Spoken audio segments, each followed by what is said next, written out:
Hi, this is Henry Winkler. Hi, this is David K. Harbour. Hey, Debbie Gibson here. Hi, this is Chaz Palminteri, and you're listening to Marta on the Move. You better listen. I'm your host, Marta Mazzoni. Join us as we connect culturally through food, drink, travel, and entertainment. So today, I have on the show Will Clower, who's currently in Tahiti. And welcome to the show, Will. Nice to see you here. Thank you so much for having me. I'm so psyched. And we open the show, I'm starting to open the show with a sort of cheers to everybody. So I'm going to cheers to you. I don't know what you're having. And cheers to the audience as well. I'm having coffee because I'm 6 hours behind you. So, and it's coffee without Bailey's. So it's hardcore. Ooh, okay. Well, all right. I'm having a coffee-ish sort of thing. Our good friend Christina French, King Fly Spirits in Pittsburgh, is sponsoring this episode, and they gave me a bottle of their Nocino coffee stuff, their Italian liqueur, and their King Fly aged rum. So I'm definitely having an alcoholic beverage. It's almost 5 o'clock. So if you could. Yeah. So, Marta, if you could please just attach those to an email and send them to me, that would be amazing. There's got to be a way we can ship some of this stuff to wherever you are. We've got to work that out. We need our IT staff to show up and show us how to do that. We do. We definitely need to get everybody in a room and explain how to ship alcohol to Tahiti from Pittsburgh. Yes. So, guys, Will Clower has been sailing for it's like a year and a half, 2 years, right? Since you and your wife decided to basically leave and have the ultimate dream. Yeah, we sold the house, the car, we divested, and now we went from like 2,500 square feet to a 46-foot sailboat. Downsizing, man. But now we travel and have been up to Europe and then down the coast of Africa and then back to the Caribbean. And now we're on a cruise that takes us around the earth. And here's what happened. It's weird. So we were going from the Galapagos to the Marquesas, and halfway in the middle, 3 weeks, halfway in the middle, we heard that the place that was shutting down, the place we were going, you cannot, it's like Gandalf, you shall not pass. And then, so we couldn't go. And then it said, but you can go to this other one. Next morning, they said, you can't go there either. You've got to go 800 more miles in sea to get where you're going, to Tahiti. And so that's how we landed here. And now it's been closed down, lockdown, for since April 1st. Wow. And so it's only just now starting to open up. So that's kind of the current sit. Are you're quarantined in Tahiti, right? Is that what you're saying, that you've been there for? So this episode's going to come out in like probably a week or two from now. I mean, people are still going to be quarantined, but number one, you're in Tahiti. So I don't feel too bad for you. I tried to emulate some beach hair for this video. Trying to get some beach locks. I noticed that. Yeah, thanks. No, it's like well done. Well done. Yeah, it's raining here. I have light simulation. It's just not the same. But talk to me. Talk to the listeners. Thank you. Talk to the listeners about what is happening with food and drink and supplies and people's just essentially their spirits. Wait, you blurb because you're on the other side of the earth. Could you repeat that? I just wanted to hear about people's spirits right now in Tahiti and how supplies, are doing food and drink. Right. Yeah. So it's interesting because the people in Tahiti are such a sweet people. They're so kind and gracious. And we had heard before we came that there was some resistance to us coming because see these kind of people have brought them viruses before that have wiped out their population. So I can understand the concern. But what I found is that I've seen nothing but graciousness. I've seen nothing but kindness. And they are very, very happy to have us. And so, yeah, no issues at all on that end. And the place is beautiful, and we're settling in well. How is it? How has it been on the boat during this time with food supplies and things like that? Exactly.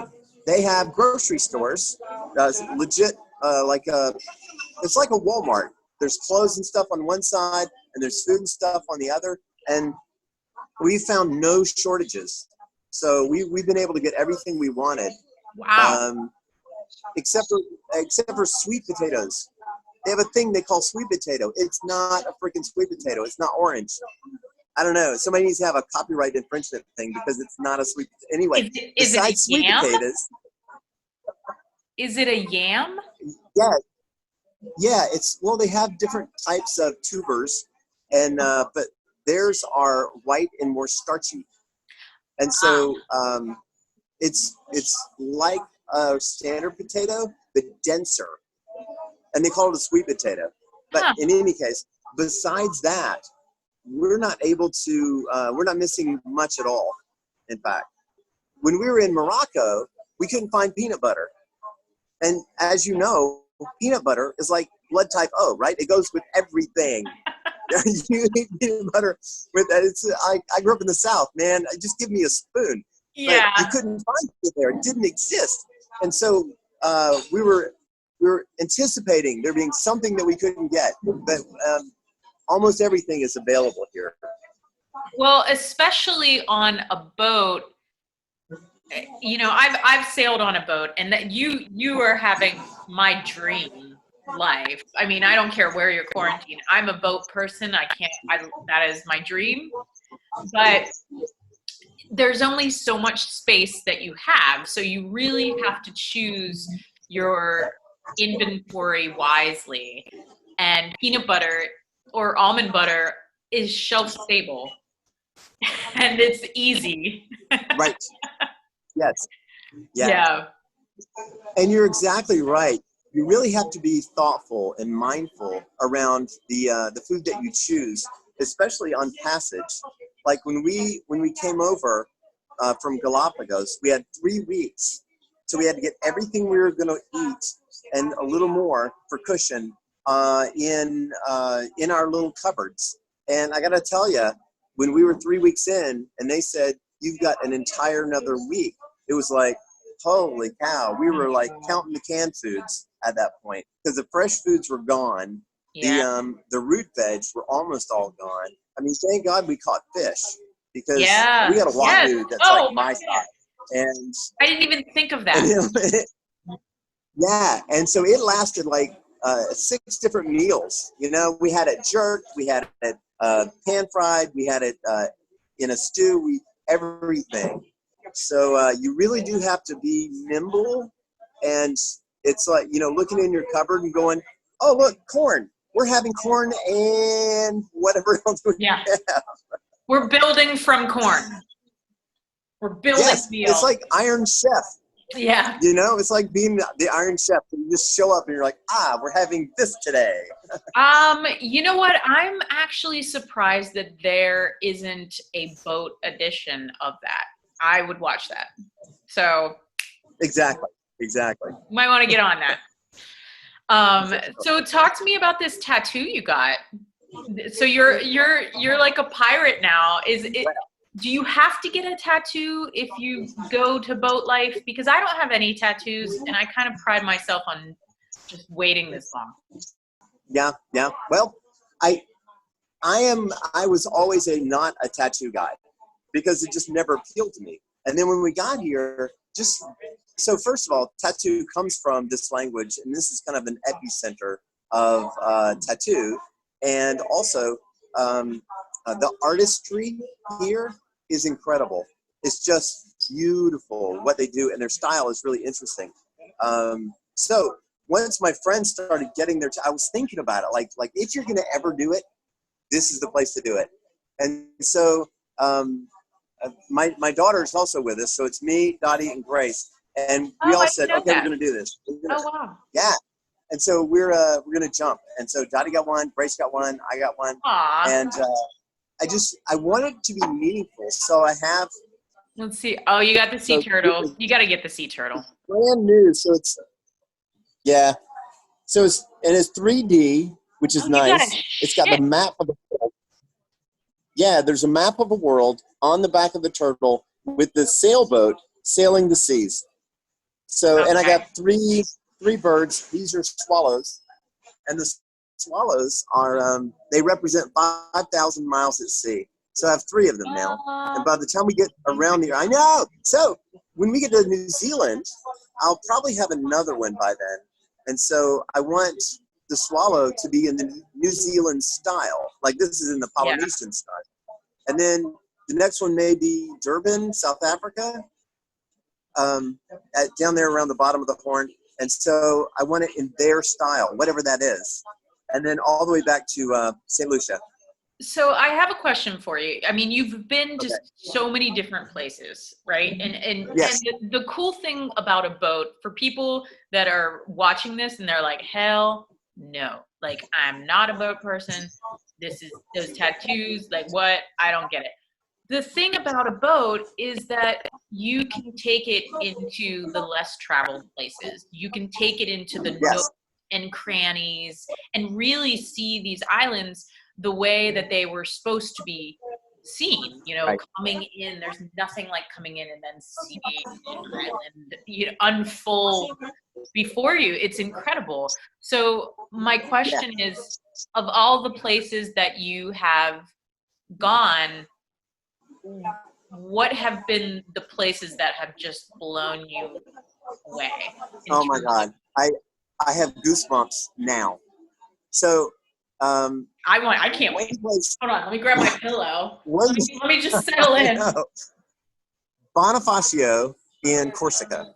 So Bonifacio is on the southern tip of Corsica, and it has cliffs that are baklava, but white.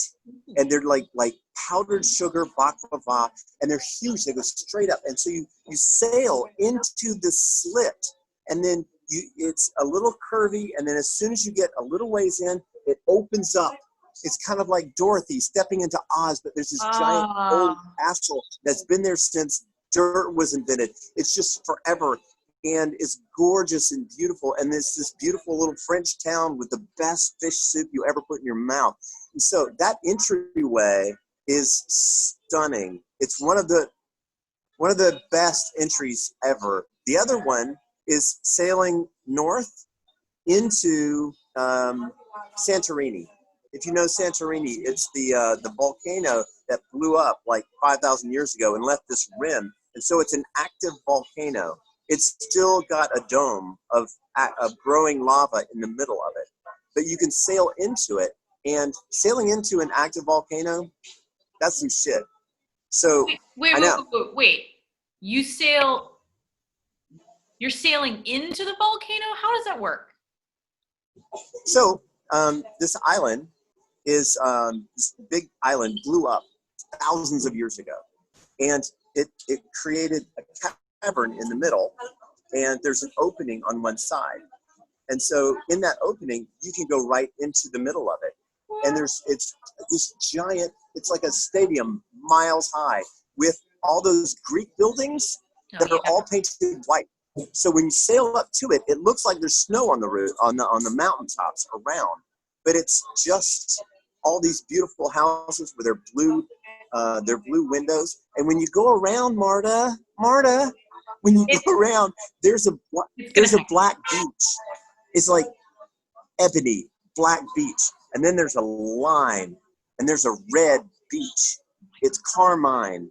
And then there's a line, and there's a white beach, and there's these giant, it looks like those little crystals you get at little airport stupid shops, the crystals that, they're cut in different, there's a giant one that's about the size, 3 stories. It just separates the beaches into 2. It's crazy. It's like, I don't believe this exists, and you're sailing right into all that. So that was okay. Oh, wow. Yeah, that's just okay for storytelling. Yeah. That's the biggest thing. I can't wait. I sailed the Greek islands from like Ikaria to like Kos, like all the way down there. With my friend Chris, who's a Navy captain, who used to be a Navy captain, and I'm supposed to sail with him again for my 6-month trip, and I'm just praying it happens. I'm like, can we please go here? Can we please go here? Can we please go here? That's awesome. But you're right.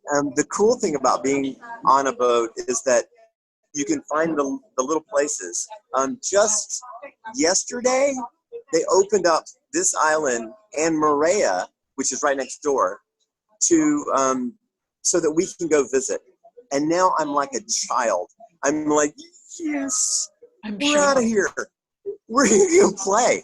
I want to see all of the little nooks and the crannies. I'm going to put down an anchor. I'm going to swim in that water. It's crystal clear, like 20 feet down. There are many sharks, but you kind of get used to that. Yeah. I've dove with sharks before. So show me. Yeah. Can you show us a little walk down the lane here, wherever you are? Can we get like a little? Okay. So I'm in this place called Patachu, but we call it Pikachu because we can remember that. And this is it's a wonderful place. The woman who runs it, her name is Delphine. She's sweet. She's back there, but she's very cute and fun. And so this is okay. So this is the outside, and they're just now opening up all of these stores, and everything is so cute and beautiful, and it's lush. If you can see underneath that tree, do you see that mountain in the distance? Yes. It's like that everywhere.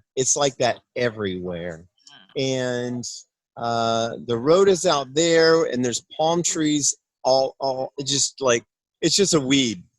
The gorgeousness is I try to plant those in my yard. There are weeds there. The native Pittsburgh palm trees. Yeah. Yes, Yeah. I believe that's called Japanese knotweed. I'm pretty sure. Yeah. Pretty sure. They're gorgeous. They're, other people want them. Yes. Right. Oh my God. So where are you going next? So we have to wait until things open up again. So the next island over is Tonga, and they've said that they're not even going to think about opening up again until June the 30th. So we have until then to be here. And so we're going to play around the anchorages here and the anchorages in Moorea. Also, there's islands north of here called the Tuamotus, and all they are a bunch of atolls, which is the tops of mountains with a little connector in it, and you can go in there. It's completely unspoiled. There's people who live around the rims, and I can't wait. And we get to do all these really cool things too. Like we're going to, on Tuesday, we're going to a traditional dance and beach barbecue. And I know, right? And there's these, on Monday, they have lava caves. And there's a tour that you can go through there. And you have to pull yourself up on the thing and you go through the water and wading in like this. There's eels around there. And they take you to these people where they cook, Marta. They cook inside of a hollowed out bamboo, piece of bamboo. It's like this big. It's about this tall. And they have a screen on the bottom.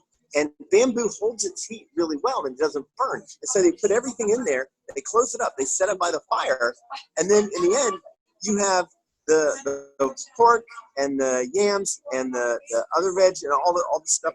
It's amazing. So we cool. get that as well. Oh, that's cool. I'll film it and post it, and you can add that if you want. Yes, I would love that. So I have a question. My last question for you is very selfish. It's very selfish question. Is good for someone that would eventually love to do what you do and get into sailing, like maybe they don't have sailing experience and they want to learn or take that first step into doing what you're doing. What is a piece of advice that you would have for them? Charter. So with when you charter, you can be anywhere. So that's what we did. We did for like 20 years, and we did it because we lived in Pittsburgh for 15 years. So we couldn't get to the water, and so. But the cool thing is, if you charter, you'll be gone for a week. You get to learn. You get to see a lot of different boats. But you can be anywhere in the world. Like you can go to Santorini, you can go to Corsica, you can go to the Caribbean on different ones, and so it's a week. Plus, the standards for being able to rent a boat are pretty low. I mean, the bar is low. Yeah. Like what you need is a credit card. And so if you have somebody with you, that knows what they're doing and can go with you, then you learn, man, and you get to learn in the most beautiful places on earth. And so if where you do you that learn a couple to times, sail? Where would you learn to sail for somebody that lives in Pittsburgh? USVI and DVI. Start there. So here's why. The Caribbean chain goes basically north-south. The winds go east-west, which means you're always beam onto the wind. They're always sideways, which is the best point of sail. It's the easiest point of sail. And we kind of call it candy sailing because it's so easy and it's friendly there. So I would say start in the BVI to begin with, because it's easy, it's beautiful, and they have everything set up for sailors. So that would be it. And then do that for like 3 or 4 cycles to make sure you still love it, and then jump off the cliff. I mean, I'm running my company from here, from everywhere, like across the ocean, and so we can do this anywhere in the world. So why not be anywhere in the world? Yeah, that's well. Do I hear an amen? Do I? Yeah, I mean that's the goal, right? I found oceancrew.com, like oceancrewfinder.com. So I get their emails all the time, and I'm like, I'm gonna try one of these out one day. Yeah, and so and if somebody responds, then you can just hop on with them. Yeah. That's the goal. Well, thank you so much for coming on.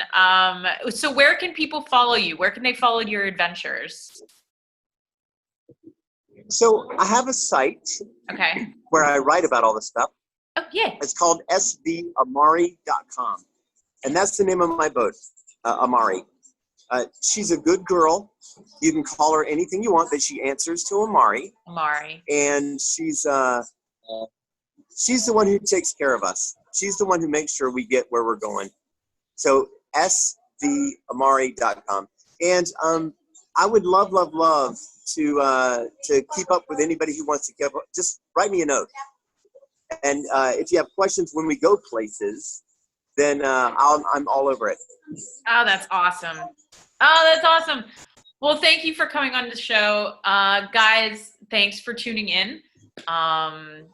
You can find me on martaonthemove.com. Twitter, I can't find Marta. Thank you, Kingfly, for sponsoring this episode. with this lovely beverage. You're wonderful, and I'm sure we can get some shipped out to you at some point. Before we go off, I want to say love to you, Marta. I think you're awesome. I love what you're doing. I love your face and your voice, all of it, the whole thing. So thank you for having me on. And just like, we may not be able to email King Fly Spirits to me, but I can send the love back to you. I love it. Thank you so much. That means quite a bit to me. So hopefully we'll be able to connect via traveling someday soon. Love it. Yeah. Love it. Have a great day. Bye, everybody. Bye. See you. Bye.